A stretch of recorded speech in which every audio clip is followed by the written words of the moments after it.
人讲活动要活就要振动，嘉义县是一个农业的大县市，嘛是老人比例上介悬的所在。嘉义县政府也有民雄乡公所加丰岛老人福利基金会，开5年的时间成立嘉义县头一间乐龄运动场，让时代来到这个所在会当运动，嘛透过运动来改善身躯的机能。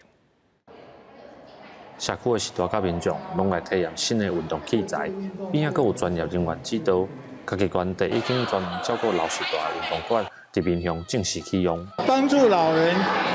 健身或者说知道自己的身体状况的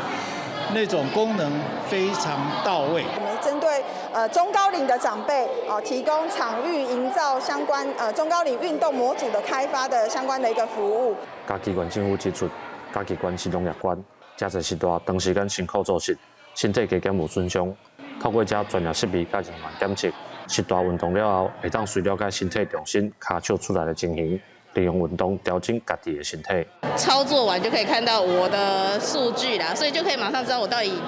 哪里可能不够，或是哪里不好，就可以马上就自己知道就可以去加强。透过这些精准这个运动指导员